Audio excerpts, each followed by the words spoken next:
Yeah, it's playing. Let's get it. I want to talk about eyes, right? Eyes, window to the soul, right? It's my belief that the eyes kind of reflect the inner world, right? And obviously sort of the external stuff though, but a pop culture figure that I have a lot of, I mean, it's sad. I think it's a sad situation, but Pete Davidson, right? The whole thing with his dad, and then that's obviously traumatic. And then, I don't know, you get close to your mom, and then, I'll wrap back up to that, right? Look at recent pictures of him or recent ads and look in his eyes and try to see how that reflects his inner world, because when I look into his eyes, I don't see anything. I just see dead eyes. So to me, that's a dead soul. So, I mean, everybody knows about this whole little stint with Kimmy K. I want to make a video about Kim and Kanye too, because it's actually really fascinating, the dynamic between the masculine and feminine and how play comes in and involved like that. Because Pete Davidson was basically a response, well, like he was, so Kim and Kanye, right? So we'll say Kanye is like a masculine power type deal, right? But when you're in a position that Kim's in, who she's got her shit straight, I think she's a billionaire net worth or whatever, all that stuff. So when you have the masculine boundaries already assembled and the feminine stuff's good or whatever, where do you go from there, right? Because the only thing stronger than power, which is essentially masculinity, is play. And that's why you get to these points, and then that's what they crave, right? They crave the play. And I would say Pete Davidson is kind of a personification of play, right? He's just easygoing, loving, whatever. And that brings it back to the relationship with his mother. Obviously, your dad dies. A lot of the times, it becomes you get a good relationship with your mom, right? And whatever from there, but so in the play in their regard was, we'll say, the free spirit kind of, but then it's majority sexual, right? That was, I don't know, obviously I don't know about the relationship, but I could see it in his eyes. That boy busts nuts. I mean, if I had to guess, I think he has some sort of sex or porn addiction or something. I know he's dealt with drug issues in the past. I don't know to what degree, but if I were to say currently, he probably has an issue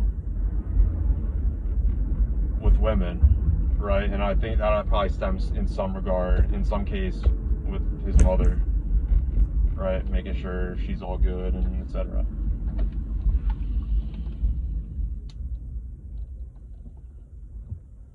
And this is going to merge into semen retention a little bit, right? Because I said I was going to make it, I'm still going to talk about it now, but I'm going to talk about it further videos, right? You can tell in someone's eyes if somebody, and in their mannerisms and body language, if somebody releases semen, right? And within how long, who knows, but you can typically tell, especially if you're keen to that sort of thing, when the last time, roughly, if somebody busted a nut that day, and animals do this too, right? They have that kind of sense. And if you do it enough, if you're porn addiction, right? That's a big thing these days. If you're ejaculating 3, 4, 5 times a day, there's health consequences to that. Believe it or not. And one of the easiest ways to tell is by their eyes. If they have that blank slate or whatever, that blank gaze, they're could be different reasons why, but it's usually like trauma related. Go watch Hoarders, that show. I watched that show a couple weeks ago with my aunt, and you could see it in their eyes that some of these people are just gone. But it's a different type of gone. It's like, it's a traumatic gone, like a give up on life gone. But in Pete's situation, it's his life force, his vitality is gone. Because that's essentially what semen is, right? It creates life and whatnot.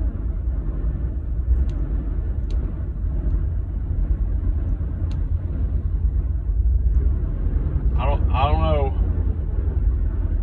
exactly, because this is obviously my opinion and my perspective on his situation on that deer.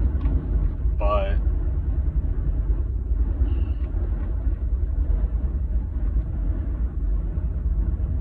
if you're watching people and you want to know how they are as a person and kind of their motivation, you can tell a lot about somebody by the look in their eyes, right? And even the just characteristics of their eyes and the way you look at them.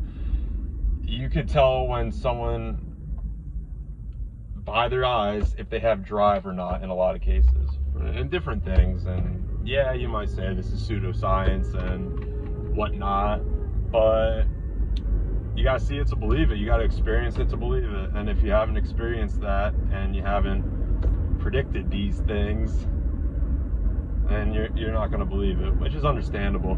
It is what it is, right? So Pete, if you ever watch this video, ease up on the nuts, brother. It'll make you feel better. It'll give you that spark. I mean, it kind of returns you to your childlike state, essentially. I'm gonna leave it at that. Enjoy the rest of your day. Peace.